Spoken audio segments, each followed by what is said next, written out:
guys, I'm Laura Vitale, and on this episode of Laura in the Kitchen, I'm going to show you how to make an oatmeal raisin cookie. So good, and you're going to see how easy it is to make, and you're going to want to go right in your kitchen and make them. But first, let me show you what you need to get started. All-purpose flour, some oats, raisins, brown sugar, regular sugar, salt, baking soda, cinnamon, vegetable shortening, unsalted butter, vanilla extract, and eggs. Now, these are going to be really easy to make, and my recipe, it's very easy, very basic. I do a few little things that make it, I think the texture of the cookie a little better, but nothing really out of the ordinary. So first thing we're going to do is take some unsalted butter. It has to be at room temperature, otherwise it will not work. So you're going to put the butter in your mixer, the mixing bowl, and this is a very easy recipe. It's just basically 1, 2, 3 and go. I should mention before you guys get started, you want to preheat your oven to 375 degrees so it's waiting for you. 1 tablespoon of shortening. Now, shortening is a little bit different. No one puts shortening in their cookies. I do just a little bit of it because butter gives me great flavor, just a wonderful buttery flavor. Shortening gives me a great crisp texture. So I put a little bit in there to give me that texture, but the butter really gives it all of the flavor. So we're going to cream together the shortening, the butter, the regular sugar, and brown sugar. Okie doke. Paddle attachment. And here we go. Just mix it until it's nice and creamy. And this is perfectly creamy, but just a heads up, you always want to make sure to scrape the sides of your bowl every time you add a new ingredient in there. Like I'm going to add eggs now, so I want to make sure I scrape the sides of my bowl so that the sugar and the butter and the shortening are well incorporated. So I'm going to add in my eggs, mix her back on, and just mix it till it's combined. It's perfectly creamy. I'm going to scrape it down one more time before I add in the rest of my ingredients. Okie doke. Now, time to add the flour. This is just regular all-purpose flour. And the salt, baking soda, and cinnamon. Also the vanilla. I almost forgot the vanilla. What is up with me forgetting about the vanilla? It's the most important ingredient here. Well, not the most important, but a very important ingredient. I put in about a teaspoon of vanilla. Stand back, otherwise you're going to face your flour.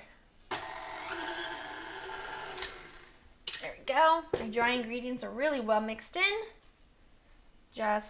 I want to make sure everything is really combined from the sides. Like that. And now I'm going to add in our oats. And you could use old-fashioned oats or quick cooking oats. It's no difference. This time I'm using regular oats, but I've used, quick cooking most of the times I make these. So put those in. And the raisins. I love raisins. I was snacking on them when I was prepping. I was snacking on the raisins, so I had to fill up the bowl again. So just for a minute, literally, till everything is combined. It doesn't take very long. You don't want to overmix. Here we go. It happened really fast, not even 30 seconds until the raisins and the oats are mixed. Here we go. Just want to make sure to grab every little bit from the paddle attachment. I'm just mixing it with my spatula, just from the bottom up. I want to make sure there's no clumps of butter or anything at the bottom of the bowl. And now we're ready to form our cookies. Now I'm using non-stick baking sheets, or cookie sheets, whatever you have. And this is a small ice cream scoop. When I bought this, it was actually called a cookie scooper. So they're perfect to make cookies. They're the same size every time, and they cook very evenly. So here's what you do. Put them on your ungreased non-stick baking sheet, about 1.5 inches apart, because they're going to spread out a little bit, just like so. I put about 3 each row.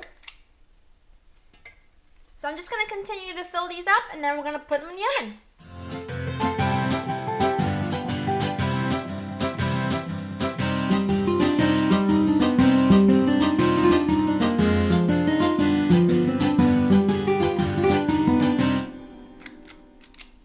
I have all my cookies ready to go into the oven. Now this makes about 3.5 dozen, and if you feel like you don't want to make all of these, you could always make half of them and put the rest of the batter in your freezer. It's a wonderful freezable batter, and you could just defrost it in your fridge and bake them as directed.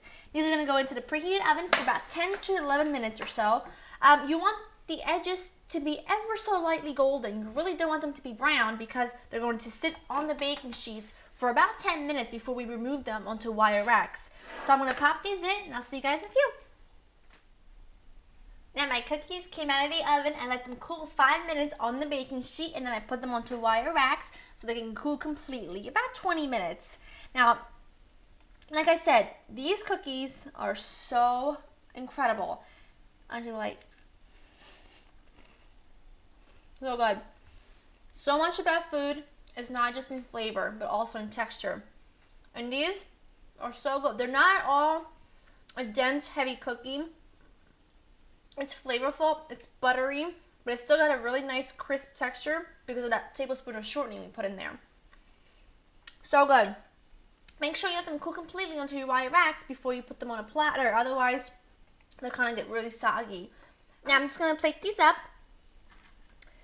Look at that. They're so beautiful. Look how thin they are, but they still have a really nice chewiness to them as well as that crisp texture that I was talking to you about. Now, I love that I'm eating and doing this at the same time. Check out my website at www.laureninthekitchen.com to get this and many more recipes. Get in your kitchen, get baking. Oh, so good. I'll see you guys next time. Bye-bye.